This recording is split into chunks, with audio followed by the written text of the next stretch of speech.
40 एकड़। ये कहानी है एक ऐसे अद्भुत फार्म की जिसे हर कोई पाना चाहता था।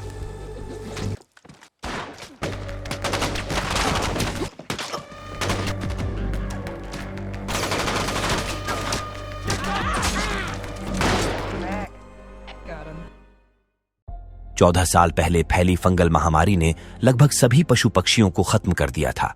फल फूल, सब्जियां और बीज भी लगभग विलुप्त हो गए। नतीजतन 2 साल बाद खाद्य श्रृंखला के पतन के कारण दूसरा गृहयुद्ध छिड़ गया। उसके 1 साल बाद पूरी धरती अकाल की चपेट में आ गई। भूखमरी इतनी बढ़ गई कि लोग जिंदा रहने के लिए एक दूसरे को खाने लगे।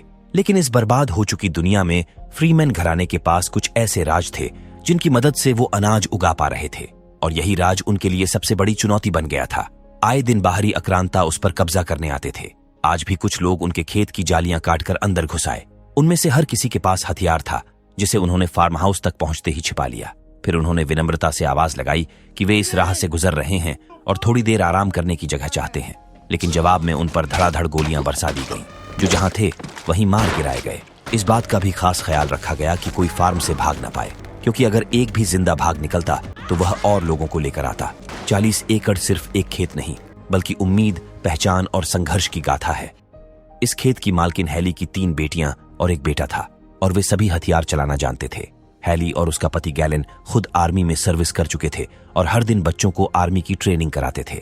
यहां तक कि उनकी सबसे छोटी बेटी कुकी भी हेडशॉट मारने में माहिर थी। बड़ी बेटी रेन को स्नाइपिंग पसंद थी, जबकि बेटा मैनी ओनल राउंडर था। मझली बेटी डेनिस क्लोज कॉम्बैट में माहिर थी। यानी पूरा परिवार ही खतरनाक था। हर एरिया में कैमरा, खेत के चारों ओर लोहे की जालियां और उनमें 24 घंटे करंट। फिर भी घुसपैठिए घुस आए। उनके लिए यह चिंता का विषय था। हैली ने इस मसले पर अपनी सहेली ऑगस्टा से बात की तो पता चला कि इन दिनों एक नरभक्षियों का गिरोह देखा गया है। उन्हें और ज्यादा चौकन्ना रहने की जरूरत थी। खैर, ऑगस्टा का घराना और उसके 2 और करीबी घराने पूरी तरह से फ्रीमैन परिवार पर निर्भर थे, क्योंकि अनाज उगाने का बीज हैली ही उन्हें सप्लाई करती थी। सर्दियां आने वाली थीं और ऑगस्टा को समझ नहीं आ रहा था कि इस बार वे कैसे सरवाइव कर पाएंगे। उनमें से कुछ ने तो 1 हफ्ते से खाना भी नहीं खाया था। उन्हें और बीजों की जरूरत थी। हैली ने दिलासा दिया कि कल वह इसका प्रबंध करवा देगी। अगली सुबह मैनी सप्लाई लेकर निकल पड़ा। एक पुरानी कंपनी थी जहां पर वे अपने रिसोर्सेज का आदान प्रदान किया करते थे। मैनी वहां गया और बीज डिलीवर करके लौटना था, लेकिन बाहर घूमने की आजादी कभी कभार ही मिलती थी, इसलिए वह नदी में जाकर मौज करने लगा। कुछ देर स्नान करने के बाद बाहर निकला। तभी उसे एक सुंदर लड़की दिखी। वह लड़की पहली नजर में ही मैनी को भा गई। वह उसे एकटक देखता रह गया। दूसरी तरफ रेडियो पर हैली को ऑगस्टा से पता चला कि फ्लेमिंग घराने पर नरभक्षियों ने हमला कर दिया है। उन्होंने बच्चों तक को नहीं छोड़ा और एक लाइन से सबको खा गए। ये मंजर ऑगस्टा के एक स्काउट ने देखा था, इसलिए वह इतनी कॉन्फिडेंस से यह बात बता पा रही थी। इस खतरनाक समय में हैली का पति और बेटा दोनों घर से बाहर थे। गैलन रिसोर्सेज की तलाश में निकला था। तभी रास्ते में उसे मैनी जैसी एक गाड़ी पलटी हुई मिली। वहां की जमीन पर कुछ गोलियां और खून से सने निशान भी मिले। गैलन ने थोड़ी स्काउटिंग की और फिर वापस लौट आया। उसने हैली को बताया कि रास्ते में उसे मैनी जैसी एक गाड़ी मिली थी। उसे देख गैलन तो डर ही गया था, लेकिन पास जाकर पता चला कि वह गाड़ी मैनी की नहीं थी। गैलन अपनी तीनों बेटियों के लिए कुछ सामान भी लाया था। पिस्टल, मसाले वगैरह उसे एक बंकर से मिले थे। खैर, आज डेनिस की आर्मी ट्रेनिंग पूरी होने वाली थी, इसलिए वे इसे सेलिब्रेट करने वाले थे। लेकिन मैनी को लेकर उनके मन में डर बना हुआ था। शाम को डेनिस की मां ने उसे शपथ दिलवाई कि वह अपने परिवार, कॉलोनी और 40 एकड़ को सुरक्षित रखेगी। उसके बाद सबने जमकर सेलिब्रेट किया। कुछ देर बाद मैनी भी लौट आया तो पिता उसकी खैरियत लेने पहुंचे। क्या मामला हुआ, इतनी देर वह कहां था, इस पर बहस छिड़ गई। दरअसल मैनी उस लड़की का पीछा करते करते उसकी कॉलोनी तक पहुंच गया था। उसे देखते देखते पूरा दिन काट लिया और वापस आकर पिता से झूठ बोल दिया कि वो डिस्ट्रैक्ट होकर कहीं और चला गया था, इसलिए देर हो गई। इसी बीच मैनी की नजर फसल के उन डंठलों पर गई जिन्हें जलाया जा रहा था। मैनी अपनी मां पर बरस पड़ा कि इन्हें दूसरों को दे देती तो उनका भला हो जाता। लेकिन उसकी मां बाहरी लोगों से कोई लगाव नहीं रखती थी, क्योंकि बीते 12 सालों में आज तक किसी ने उन्हें कुछ नहीं दिया। वह बेवजह किसी से मेलजोल बढ़ाकर खतरा मोल नहीं लेना चाहती थी। खैर, सारी रात मैनी उस लड़की के ख्यालों में खोया रहा। सुबह होते ही वह चुपके से बाउंड्री की जालियों की लाइन काटकर बाहर निकल पड़ा। उसी नदी पर गया जहां उसने उस लड़की को देखा था, लेकिन लड़की वहां नहीं मिली तो वही डेरा डालकर बैठ गया और उसे याद करते करते उसके कई स्केच बना डाले। मतलब वो उसके प्यार में देवदास बन बैठा था, जबकि खतरा उनके सर मडरा रहा था। और अब तो अगस्ता से भी बात नहीं हो पा रही थी। हैली ने जानबूझकर रिस्क लेने का डिसीजन लिया, क्योंकि अगर पड़ोसी घराना नरभक्षियों का शिकार हो सकता था तो अगला नंबर उनका भी हो सकता था। इसलिए उन्होंने हथियार उठाए और एक साथ बाहर निकल पड़े ताकि सच जान सकें और खतरे का अंदाजा लगा सकें। सबसे पहले वे उस कंपनी में गए जहां से उनका लेन देन का व्यापार चलता था।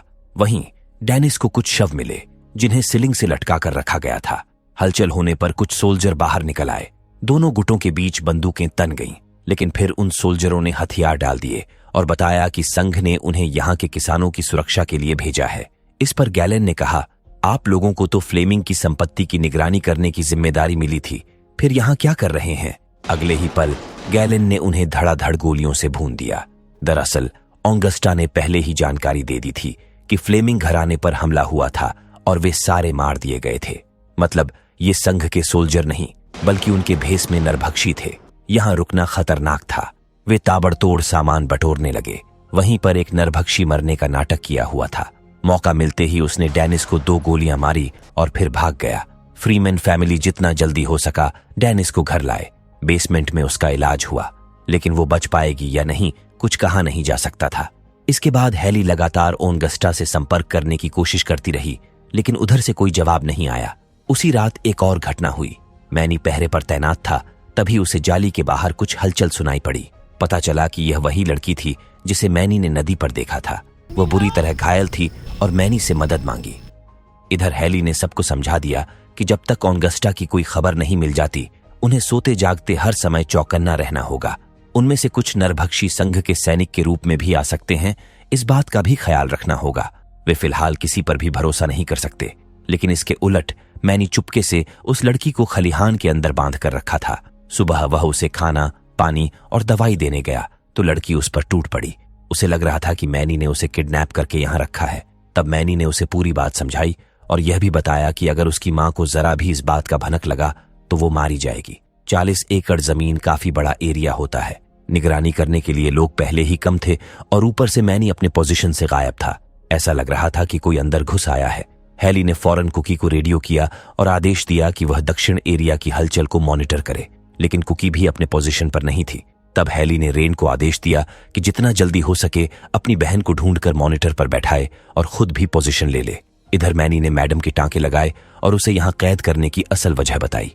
वह जानने के लिए व्याकुल था कि लड़की कहाँ से आई है और किसने उसे इस फार्म के बारे में बताया। क्योंकि उनका फार्म 40 एकड़ के जंगल के बीचों बीच था, आसानी से किसी को इस जगह के बारे में पता नहीं चल सकता लड़की का असल मकसद क्या है और वह कौन थे जिन्होंने उस पर हमला किया। लेकिन लड़की कुछ भी बताने को तैयार नहीं थी। उल्टा गुस्से में बोली कि उसे अपने परिवार को ढूंढना है और मैनी ने उसे यहाँ कैद कर रखा है। यह सुनकर मैनी ने उसके हाथ खोल दिए।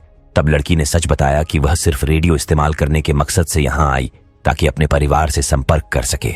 यह जगह उसे उसकी आंटी ऑगस्टा ने बताई और कहा था कि उसकी मदद सिर्फ फ्रीमैन फैमिली ही कर सकती है। धीरे धीरे दोनों एक दूसरे के लिए खुलने लगे। लड़की ने बताया कि उसने मैनी को नदी किनारे घूरते हुए देखा था और वो अगले दिन भी उसे देखने आया था। दोनों शर्माए और यहीं से उनके बीच प्यार पनपने लगा। माहौल बिल्कुल मस्त था। दोनों अपने ही रंग में डूबे हुए थे। तभी अचानक मैनी को ढूंढते हुए उसके पेरेंट्स आ धमके। गैलन ने बिना कुछ सोचे लड़की को बाहर घसीटा और मैनी को खलिहान में कैद कर दिया। मैनी गिड़गिड़ाता रहा, लेकिन उसकी मां ने बस इतना कहा, अगर तुम चुप नहीं रहे तो लड़की मार दी जाएगी। इसके बाद लड़की से पूछताछ शुरू हुई। मौत के डर से उसने सब सच बता दिया। उसका नाम था डॉन और वो संघ की आर्मी में नर्स थी। वो 12 लोगों के एक ग्रुप के साथ यहाँ किसानों की मदद के लिए भेजी गई थी, लेकिन नरभक्षियों ने उन पर हमला किया। लेकिन सबसे बड़ा सवाल ये था कि उसे फ्रीमैन फार्म के बारे में कैसे पता चला, क्योंकि इस फार्म के बारे में संघ को भी नहीं पता। तब डॉन ने खुलासा किया कि वो असल में ऑगस्टा की भतीजी है। यहाँ से कहानी 12 साल पीछे जाती है, जब हम पहली बार ऑगस्टा को देखते हैं। उस वक्त हैली दूसरे गृहयुद्ध के बाद अपने बेटे के पास गांव लौटी थी। एक शाम उसकी कार बीच सड़क पर खराब हो गई और ऑगस्टा ने ही उसकी मदद की थी। ऑगस्टा अक्सर उसे हंसाने के लिए गंदे मजाक किया करती थी। रेडियो पर भी वह दिन भर ऐसी ही रंगीन बातें करती और जोर जोर से हंसती रहती थी। यानी उनके बीच का बॉन्डिंग काफी बढ़िया रहा था। उस रात कार खराब होने के बाद ऑगस्टा उसे अपनी कार से घर छोड़ने गई। वहां जाकर पता चला कि फ्रीमैन परिवार के सारे लोग मारे जा चुके थे। हैली का पहला पति भी उसी नरसंहार में मारा गया, लेकिन मरने से पहले उसने अपने बेटे मैनी को अस्तबल में छिपा दिया था। इसी वजह से मैनी बच गया। मैनी की अपने सौतेले पिता से भी अच्छी बनती थी, लेकिन इस वक्त वह अपने आपे से बाहर था। किसी तरह खलिहान से बाहर निकला और ऑगस्टा को रेडियो किया। उसने बताया कि उनकी भतीजी की जान खतरे में है। उधर से कुछ आहट तो आई, लेकिन कोई जवाब नहीं मिला। तब मैनी ने अपनी मां से कहा कि शायद ऑगस्टा मुसीबत में है, उन्हें तुरंत जाकर बचाना चाहिए। मगर उसके पेरेंट्स तैयार नहीं हुए, क्योंकि ऑगस्टा एक मरीन थी और खुद को बचाना जानती थी। फिलहाल मैनी को अपने फार्म पर ध्यान देना चाहिए। मैनी ने सिर्फ स्काउटिंग की इजाजत मांगी ताकि सच्चाई का पता लगाया जा सके, लेकिन उसे भी नकार दिया गया। नतीजा ये हुआ कि सुबह होते ही वह डॉन को साथ लेकर निकल पड़ा। हेली को पूरा यकीन था कि उसका बेटा किसी बड़े ट्रैप में फंसने जा रहा है। माँ तो आखिर माँ होती है, उसने एक सेकंड की देरी नहीं की। फार्म की जिम्मेदारी गैलन को सौंपा और खुद बेटे को बचाने निकल पड़ी। इधर मैनी और डॉन ऑगस्टा के ठिकाने पर पहुंच चुके थे, लेकिन वहां चारों तरफ सन्नाटा पसरा हुआ था। दूसरी तरफ 40 एकड़ का एक मेन कैमरा अचानक बंद हो गया। गैलन तुरंत गाड़ी लेकर वहां पहुंचा। सप्लाई चेक किया तो सब ठीक था, लेकिन जालियों में करंट है कि नहीं पता नहीं चला। इधर हेली भी ऑगस्टा के गांव पहुंची और वहां का नजारा उसकी रूह हिला देने वाला था। गांव वालों को मारकर उनकी बॉडीज को ड्रम्स के अंदर फ्रीज करके रखा गया था। इसी बीच डॉन मैनी को एक ट्रेलर के अंदर ले गई और दरवाजा बंद कर दिया। वहां उसने असल सच्चाई बताई। दरअसल नरभक्षियों ने उसे मोहरा बनाकर 40 एकड़ भेजा था। उसकी आंटी और बाकी गांव वाले उनके कब्जे में थे। उन्हें छुड़ाने के लिए डॉन को मजबूरी में ये सब करना पड़ा ताकि मैनी फार्म से दूर चला जाए। उधर हेली रेडियो रूम तक पहुंची, लेकिन ऑगस्टा वहां भी नहीं थी। जब उसे तसल्ली हो गई कि यहां कोई नहीं है, तभी पीछे से एक शख्स ने उसे दबोच लिया। हेली चाहकर भी उसके चुंगल से खुद को छुड़ा नहीं सकी। इस बीच गैलन स्काउटिंग करते करते एक जगह पहुंचा जहां जाली कटी हुई थी। तभी उसकी नजर एक हिरण पर पड़ी, लेकिन ये कैसे संभव हो सकता था? असल में वो ध्यान भटकाने की चाल थी। मौके का फायदा उठाकर नरभक्षियों ने गैलन को पकड़ लिया और अंदर घुस आए। कुछ ही मिनटों में फार्म के कैमरे एक एक करके बंद होने लगे। खतरे को भांपकर रेन फौरन पोजीशन पर पहुंची और जो देखा वो तुरंत गैलन को बताया। लेकिन गैलन पर नरभक्षी बुरी तरह हावी हो चुके थे। जैसे ही उसे होश आया, उसने उनको ढेर कर दिया। इधर हेली की आंख खुली तो वो खुद को अगस्ता के साथ नरभक्षियों की जेल में कैद पाई। वहां का माहौल बेहद डरावना था। रैन ने तनिक भी देरी नहीं की और नरभक्षियों पर गोलियां बरसानी शुरू कर दी। जवाब में उन्होंने भी फायरिंग शुरू कर दी। तभी गैलेंस ने रेडियो पर उसे आदेश दिया कि पोजीशन छोड़कर बेसमेंट में चली जाए। उसने वैसा ही किया और समय रहते बेसमेंट में पहुंच गई। घुसपैठिए उसे ढूंढते रह गए। उधर हेली के साथ कैद अगस्त ने पूछा, आखिर तुम नरभक्षियों के चुंगल में कैसे फंसी? इस पर हेली ने बताया कि तुम्हारी भतीजी फार्म पर आई थी। इसका मतलब साफ है कि नरभक्षियों ने उसे मोहरा बनाकर भेजा होगा और वो शायद हेली के हाथों मारी गई होगी। कम से कम ऑगस्टा को तो यही लगा, लेकिन असलियत इसके बिल्कुल उलट थी। मैनी ने डॉन को बचा लिया। ये जानकर वो बहुत खुशी हुई, लेकिन अगले ही पल उसकी खुशी मातम में बदल गई। नरभक्षियों ने उसका सिर कलम कर दिया और ले गए। हेली ने गालियां बकनी शुरू की तो उसे भी बेरहमी से पीटा गया। इधर पता चला कि पकड़े जाने से पहले ऑगस्टा कुछ बच्चों को छिपा गई थी। वे भूख से बेहाल थे और जैसे ही मैनी ने उन्हें खाना दिया, वे भूखे भेड़ियों की तरह उस पर टूट पड़े। इसी बीच डॉन ने माफी मांगी कि उसने उसे धोखा दिया, लेकिन गुस्सा करने के बजाय मैनी ने तुरंत फैसला कर लिया। वो डॉन की आंटी को ढूंढने जाएगा। मतलब बिल्कुल प्यार में अंधा हो चुका था, जबकि जानता था कि इस दौरान उसका अपना परिवार भी खतरे में हो सकता है। फिर भी उसने ये जोखिम उठाया। डॉन ने बताया कि वह नरभक्षियों का ठिकाना जानती है। अब बस सवाल यह था कि वहां तक पहुंचने में कितना वक्त लगेगा। उधर 40 एकड़ की स्थिति बिगड़ती जा रही थी। घुसपैठियों की संख्या बढ़ती ही जा रही थी, क्योंकि आधा खेल तो वे पहले ही चालाकी से जीत चुके थे। अब फार्म को अंदर से खोखला करना बाकी था। रेन और कुकी बेसमेंट में सुरक्षित थे, लेकिन डेनिस ऊपर फंसी थी। घायल होने की वजह से वो कुछ कर भी नहीं सकती थी। तब गैलन ने हथियार उठाए और दोनों लड़कियों को नीचे ही रुकने को कहा। खुद डेनिस को बचाने ऊपर चला गया। उधर एक नरभक्षी हेली का पैर काटने पहुंचा, लेकिन उसे ये भारी पड़ गया। हेली ने जैसे तैसे उसे खत्म किया और उसकी बंदूक ले ली। तभी आवाज सुनकर नरभक्षियों का सरदार, जिसने डेनिस को 2 गोलियां मारी थीं, आ धमका। वो निहत्था था। हेली ने बिना रहम दिखाए उसी पल उसका अंत कर दिया। इतने में मैनी भी वहां पहुंच गया। मां गुस्से से उस पर बरस पड़ी। फिर समझाया, मुझसे जितना चाहे नफरत कर लो, पर मैं तुम्हें खो नहीं सकती। मन्नी ने कहा, मैं आपसे नफरत कर ही नहीं सकता, बस अपनी मंजिल ढूंढ रहा हूं। वो जानता था कि जिंदा रहने के लिए मां की सख्ती ही सबकी सलामती का सबब था। वहां से वो आसानी से निकल गए, क्योंकि नरभक्षियों का पूरा गिरोह फार्म पर कब्जा करने गया हुआ था। इस बीच गैलन ऊपर पहुंच चुका था। उसने तुरंत रेन को सुरक्षा प्रणाली एक्टिवेट करने का आदेश दिया। पलक झपकते ही लोहे के शटर पूरे घर को ढक लिए और लाइट्स बंद हो गईं। अब घर किसी बंकर से कम नहीं था। गैलन को घर का हर कोना याद था और उसी का फायदा उठाकर वो एक एक कर घुसपैठियों को खत्म करता चला गया। कुछ ही सेकंड में कोई भी घुसपैठिया जिंदा नहीं बचा, मगर इसमें गैलन खुद भी बुरी तरह घायल हो गया। दूसरी तरफ हेली और मैनी डॉन और उसके भाइयों को बचाने पहुंचे। वो सब सुरक्षित थे, लेकिन जैसे ही उन्हें अपनी आंटी के बारे में पता चला, उनकी आंखों से आंसू निकल पड़े। पर रुकने का वक्त नहीं था। तुरंत सबको गाड़ी में बिठाया और फार्म की ओर निकल पड़े। इधर गैलन डेनिस को बचाकर सेफ रूम तक तो लौट आया, मगर वहीं गिर पड़ा। उसकी चोट गहरी थी। दोनों लड़कियां सदमे में थीं कि अब क्या करें। ऊपर से घुसपैठिए उन्हें जलाकर मारने के लिए सेफ रूम के दरवाजे से अंदर तेल छिड़कना शुरू कर दिए। आखिरकार गैलन ने प्लान बनाया और रेन को वैसा ही करने का कहा। अब तक हेली और मैनी लौट आए थे। जहां से सबसे पहले घर पहुंचते वहीं से अंदर घुसे। मैनी यहीं से बाहर भागता था। उसकी मां को ये बात अब जाकर पता चली। खैर, वो चुपके चुपके लगातार आगे बढ़ते रहे, लेकिन फार्म के करीब पहुंचते ही उन पर फायरिंग शुरू हो गई। डॉन का एक भाई उसी फायरिंग में मारा गया।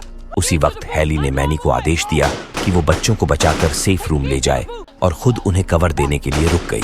इधर रेन ने सेफ रूम का दरवाजा खोल दिया। 2 घुसपैठिए अंदर घुस आए। उनमें से एक ने डेनिस की गर्दन पर चाकू रखकर पूरे कमरे की तलाशी करवाया। ऐसा लग रहा था कि गैलन का ट्रैप कहीं उन पर ही भारी न पड़ जाए। तलाश करते करते वो नरभक्षी गिरोह की महिला आर्मरी रूम में पहुंच गई। उसी रूम में गैलन घात लगाए छिपा हुआ था। महिला वहां इतने सारे हथियार और बीज देख डिस्ट्रैक्ट हो गई। तभी गैलन ने उसे शूट कर दिया। दूसरे घुसपैठी को भी कोई मौका नहीं मिला और देखते ही देखते वो भी मारा गया। तो वहीं बाहर गोलियों की तड़तड़ाहट से पूरा 40 एकड़ गूंज उठा था। अनगिनत घुसपैठिए हेली के पीछे पड़े हुए थे। जब तक उसकी गन में गोली थी, वो लड़ती रही। इस बीच उसे भी एक गोली लगी, लेकिन तब तक वो खलिहान के करीब पहुंच चुकी थी, जहां पर वो छिप सकती थी। उधर मैनी के आसपास भी काफी सारे घुसपैठिए एक के बाद एक आते जा रहे थे। डर बिल्कुल चरम पर था कि पता नहीं किस गोली पर उनका नाम लिखा हो, पर किसी तरह इस मुश्किल को पार करके वे सेफ रूम पहुंच गए। उसे जिंदा देख रेन काफी खुश हुई, लेकिन उसके साथ बाहरी लोगों को देख भड़क भी गई। पर डॉन ने वहां कदम रखते ही मामला संभाल लिया। वो नर्स थी और गैलन का इलाज कर सकती थी। इस बीच मैनी मां को वापस लाने निकल पड़ा, लेकिन उसकी मां जख्मी हालत में खलिहान के अंदर काफी सारे घुसपैठियों के बीच घिर चुकी थी। लेकिन उसे काबू में करना उनके लिए चुनौती बन गया, क्योंकि उसकी गोलियां भले ही खत्म हो गई हों, चाकू तो था ही। फौजी थी, लड़ना बखूबी जानती थी। उसने एक एक करके काफी सारे घुसपैठियों को निपटा दिया और खुद भी लहूलुहान हो गई। तभी एक घुसपैठिया उस पर हावी हो गया और जैसे ही वो उसे खत्म करना चाहा, मैनी ने उसे गोलियों से भून दिया। अब हेली को उम्मीद नहीं थी कि वो बच पाएगी, इसलिए उसने झटपट सभी बच्चों के बारे में पूछा ताकि वो सुकून से मर सके। मैनी ने बताया कि उसकी सारी बहनें ठीक हैं, पर इस सब क्योस में हेली एक बात भूल गई। उसे मैनी को सेफ रूम के अंदर रहने को बोलना था। ये कहते हुए उसकी चेतना सुन्न पड़ गई और तब जाकर मैनी को समझ आया कि माँ उनको बचाने के लिए किसी भी हद तक जा सकती थी, जो कि उसने किया भी। खैर, जल्द ही वो इस सदमे से उबर आए, खेती बाड़ी भी शुरू कर दिए। लेकिन सबसे बड़ा ट्विस्ट तब आया जब पता चला कि हेली जिंदा बच गई थी। वैसे एक बात हर किसी के मन में आ रहा होगा कि फ्रीमैन परिवार का खेत 40 एकड़ किसी चमत्कार की तरह अब भी उपजाऊ और हरा भरा कैसे था, जबकि पूरे ग्रह पर अकाल पड़ा था। हालांकि इसका जवाब हमें फिल्म सीधे तरह नहीं देती, पर फिल्म में इसका जिक्र जरूर किया गया है कि फ्रीमैन परिवार पीढ़ियों से उसी जमीन को पारंपरिक तरीकों से संभालते आए थे। उन्होंने आधुनिक तकनीक या जेनेटिकली बदले हुए बीजों पर भरोसा नहीं किया। यह संकेत देता है कि पुराने तरीके शायद फंगस रेजिस्टेंट निकले। रहस्य बनाए रखने के लिए फिल्म जानबूझकर यह नहीं बताती कि वो खेत कैसे बचा। इससे सस्पेंस और बढ़ जाता है, क्योंकि बाहर की दुनिया तबाह है, लेकिन यह जगह फर्टिल और सुरक्षित है। इसी वजह से बाहरी लोग उस जमीन को पाना चाहते हैं। यानी कहानी का दम ही इसी पर है कि जब सब कुछ बर्बाद हो चुका है, तब भी उम्मीद का एक छोटा टुकड़ा 40 एकड़ बचा है। तो दोस्तों, ये थी कहानी 40 एकड़ मूवी की। आशा करते हैं कि ये कहानी आपको पसंद आई होगी।